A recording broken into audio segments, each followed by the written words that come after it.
Hello, this is Paul Cheney, and we're back with more work for our news site. Currently, we have a pretty awesome looking header up here. But before we continue with the navigation, we need to do some structural changes to the page itself, because our goal is to have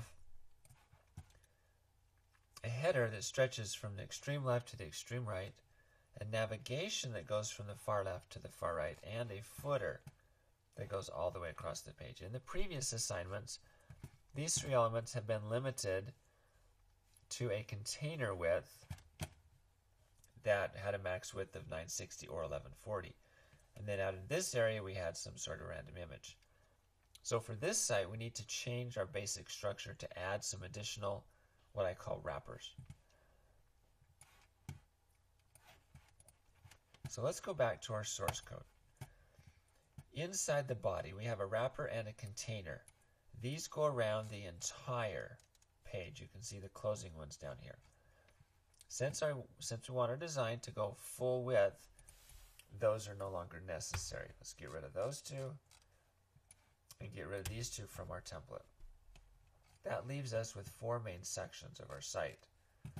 There's the header, there's the navigation, there's the content, and there's the footer. Each one of these is going to be wrapped inside its own division.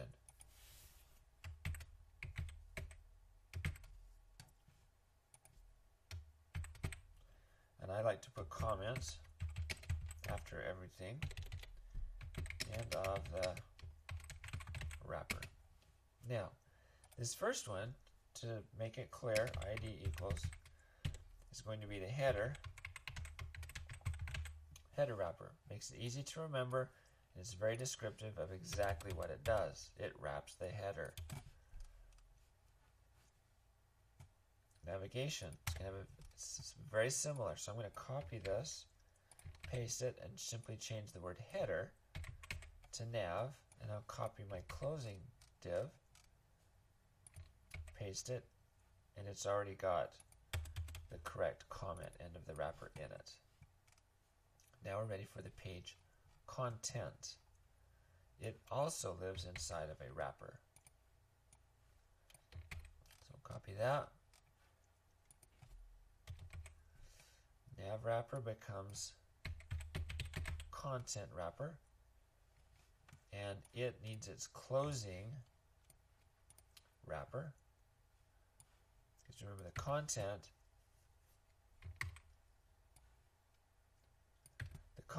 lives inside the wrapper. And then the footer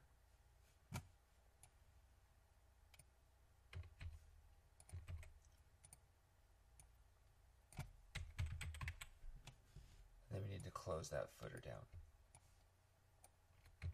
So here's how it works. The wrapper is the full width of the page, and it contains, in this case, a texture, and in this case, a gradient.